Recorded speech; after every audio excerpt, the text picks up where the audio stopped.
దేశ ప్రజలను ఉద్దేశించి ప్రధాని నరేంద్ర మోడీ ప్రసంగిస్తున్నారు. ఇప్పుడు ఆ లైవ్ చూద్దాం.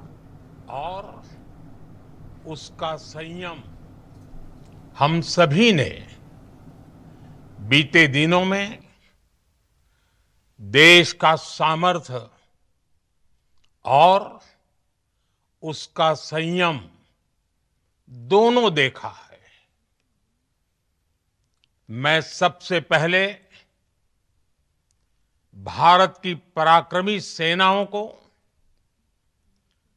सशस्त्र बलों को, हमारी खुफिया एजेंसियों को, हमारे वैज्ञानिकों को, हर भारतवासी की तरफ से सैल्यूट करता हूं। हमारे वीर सैनिकों ने ऑपरेशन सिंदूर के लक्ष्यों की प्राप्ति के लिए असीम शौर्य का प्रदर्शन किया।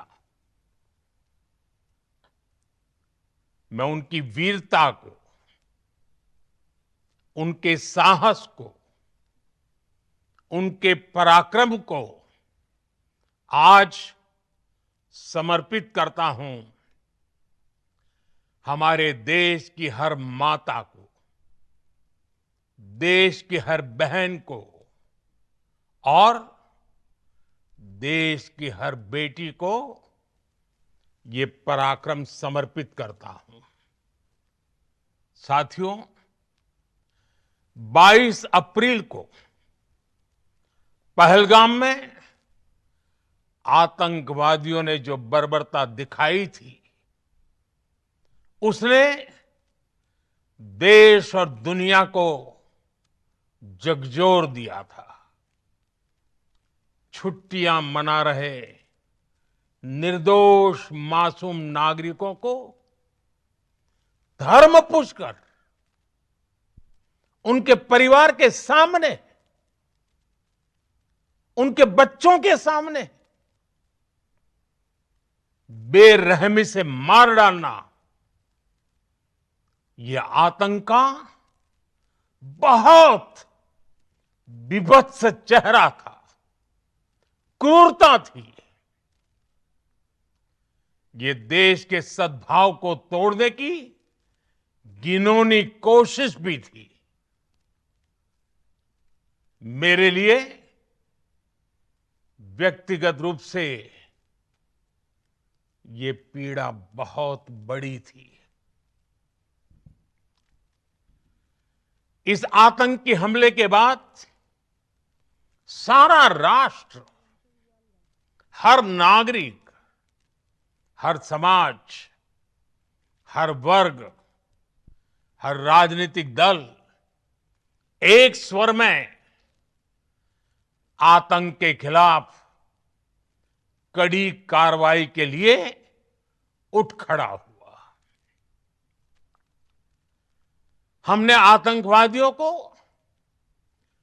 मिट्टी में मिलाने के लिए भारत की सेनाओं को पूरी छूट दे दी और आज हर आतंकी,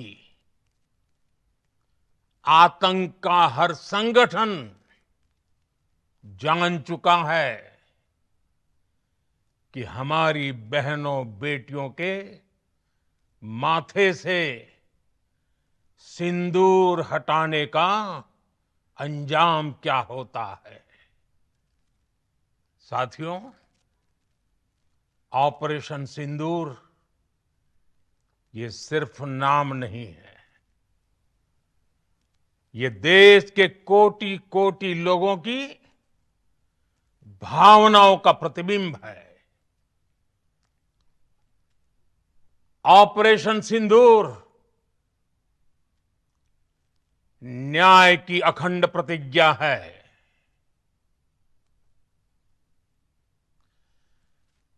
6 मई की देर रात, 7 मई की सुबह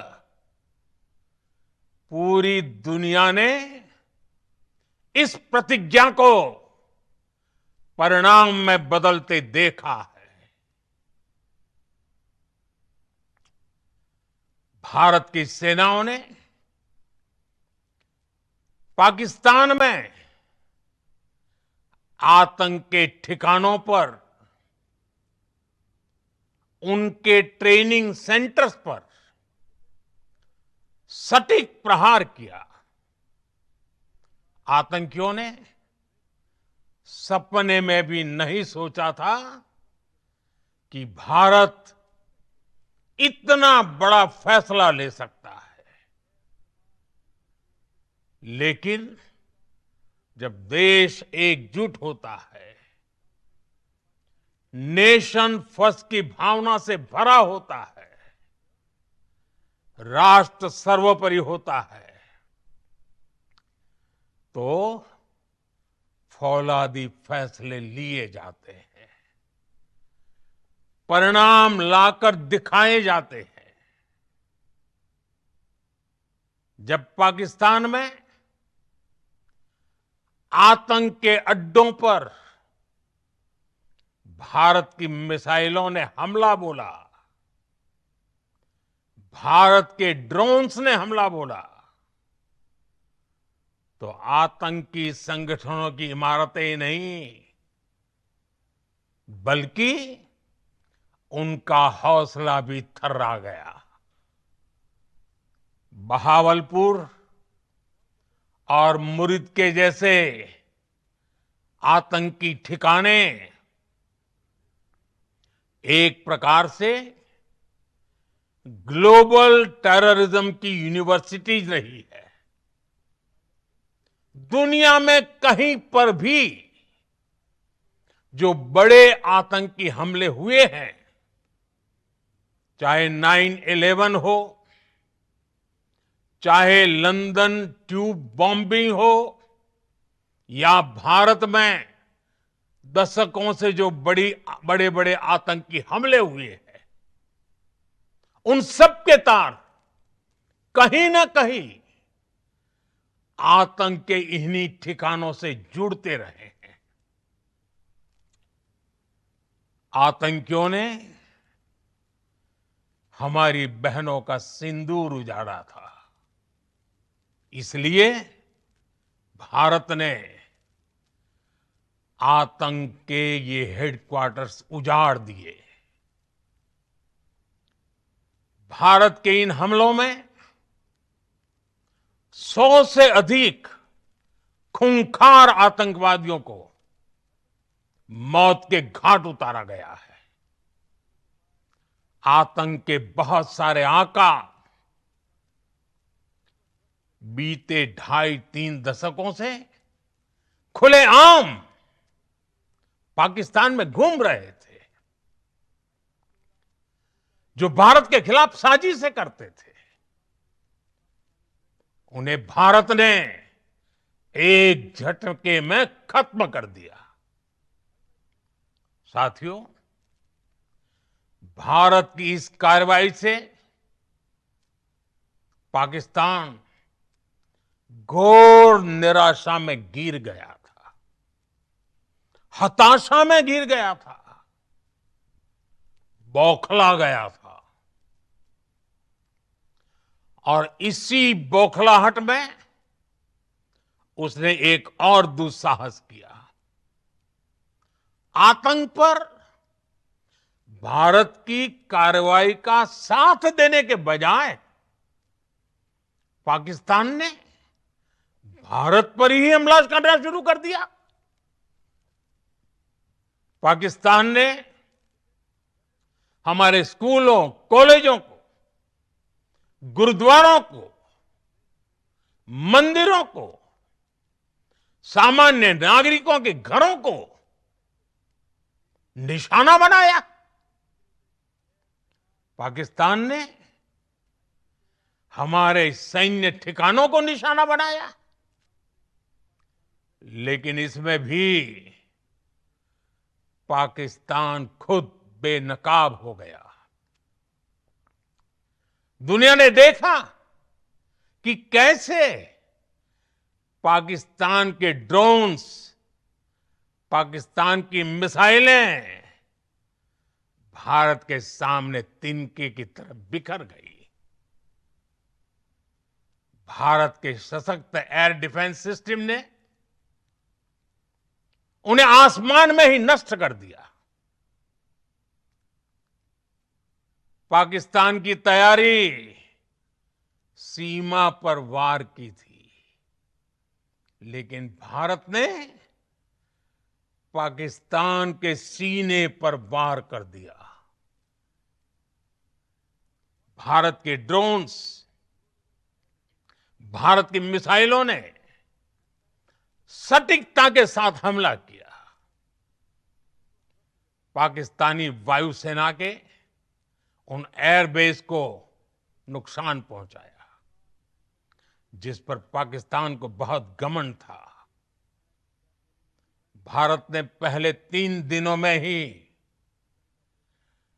पाकिस्तान को इतना तबाह कर दिया जिसका उसे अंदाजा भी नहीं था। इसलिए भारत की आक्रामक कार्रवाई के बाद पाकिस्तान बचने के रास्ते खोजने लगा। पाकिस्तान दुनिया भर में तनाव कम करने के लिए गुहार लगा रहा था और बुरी तरह पीटने के बाद इसी मजबूरी में 10 मई की दोपहर को पाकिस्तानी सेना ने हमारे डीजीएमओ को संपर्क किया। तब तक हम आतंकवाद के इंफ्रास्ट्रक्चर को बड़े पैमाने पर तबाह कर चुके थे। आतंकियों को मौत के घाट उतार दिया गया था। पाकिस्तान के सीने में बसाए गए आतंक के अड्डों को हमने खंडहर बना दिया था। इसलिए जब पाकिस्तान की तरफ से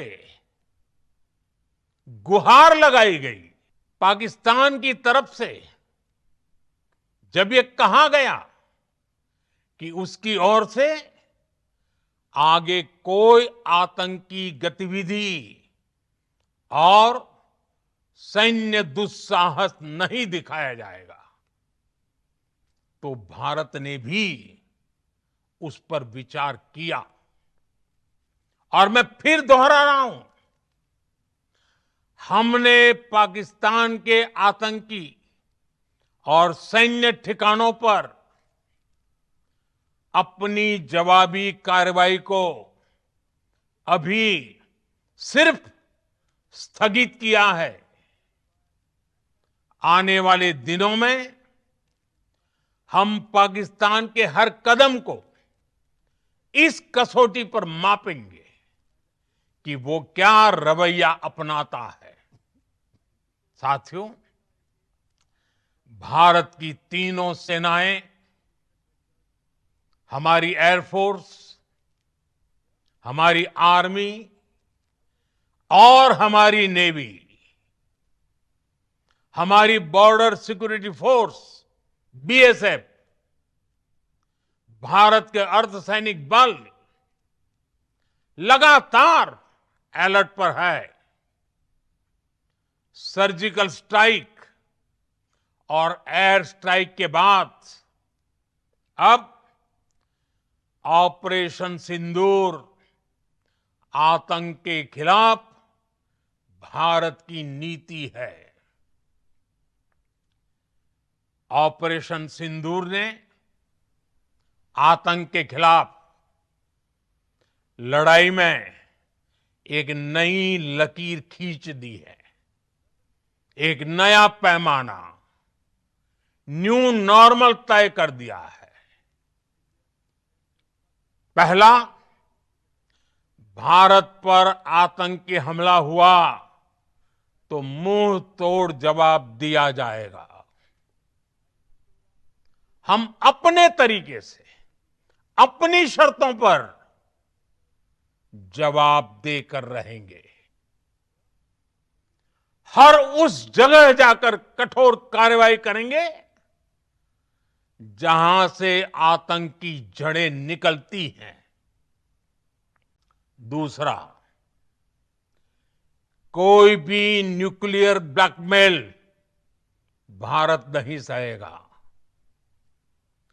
न्यूक्लियर ब्लैकमेल की आड़ में पनप रहे आतंकी ठिकानों पर भारत सटीक और निर्णायक प्रहार करेगा। तीसरा, हम आतंक की सरपरस्त सरकार और आतंक के आकाओं को अलग अलग नहीं देखेंगे। ऑपरेशन सिंदूर के दौरान दुनिया ने पाकिस्तान का वो घिनौना सच फिर देखा है, जब मारे गए आतंकियों को विदाई देने पाकिस्तानी सेना के बड़े बड़े अफसर उमड़ पड़े। स्टेट स्पॉन्सर्ड टेररिज्म का ये बहुत बड़ा सबूत है। हम भारत और अपने नागरिकों को किसी भी खतरे से बचाने के लिए लगातार निर्णायक कदम उठाते रहेंगे। साथियों, युद्ध के मैदान पर हमने हर बार पाकिस्तान को धूल चटाई है और इस बार ऑपरेशन सिंदूर ने नया आयाम जोड़ा है। हमने रेगिस्तानों और पहाड़ों में अपनी क्षमता का शानदार प्रदर्शन किया और साथ ही न्यू एज वॉरफेयर में भी अपनी श्रेष्ठता सिद्ध की। इस ऑपरेशन के दौरान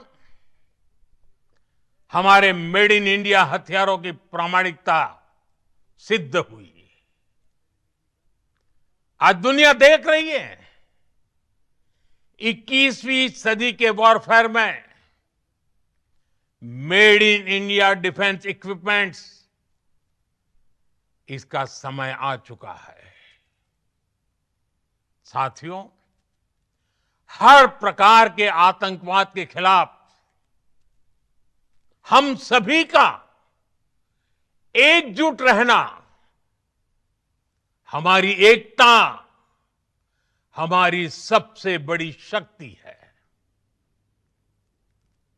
निश्चित तौर पर ये युग युद्ध का नहीं है, लेकिन ये युग आतंकवाद का भी नहीं है। टेररिज्म के खिलाफ जीरो टॉलरेंस, ये एक बेहतर दुनिया की गारंटी है। साथियों, पाकिस्तानी फौज,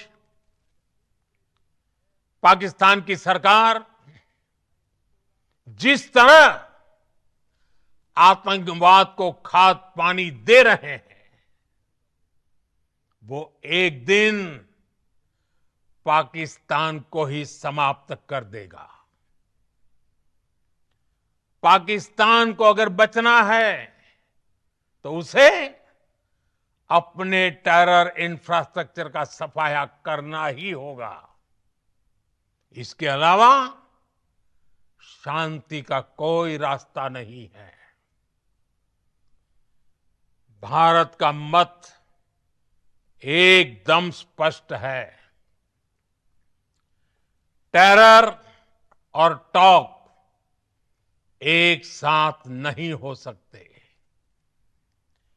टेरर और ट्रेड एक साथ नहीं चल सकते और पानी और खून भी एक साथ नहीं बह सकता। मैं आज विश्व समुदाय को भी कहूंगा, हमारी घोषित नीति रही है अगर पाकिस्तान से बात होगी तो टेररिज्म पर ही होगी। अगर पाकिस्तान से बात होगी तो पाक ऑक्युपाइड कश्मीर पीओके उस पर ही होगी। प्रिय देशवासियों, आज बुद्ध पूर्णिमा है। भगवान बुद्ध ने हमें शांति का रास्ता दिखाया है। शांति का मार्ग भी शक्ति से होकर जाता है। मानवता शांति और समृद्धि की तरफ बढ़े, हर भारतीय शांति से जी सके, विकसित भारत के सपने को पूरा कर सके, इसके लिए भारत का शक्तिशाली होना बहुत जरूरी है। और आवश्यकता पड़ने पर इस शक्ति का इस्तेमाल भी जरूरी है। और पिछले कुछ दिनों में भारत ने यही किया है। मैं एक बार फिर भारत की सेना और सशस्त्र बलों को सैल्यूट करता हूं। हम भारतवासी के हौसले, हर भारतवासी का एकजुटता का शपथ, संकल्प, मैं उसे नमन करता हूं। बहुत बहुत धन्यवाद। भारत माता की जय। भारत माता की जय। भारत माता की जय।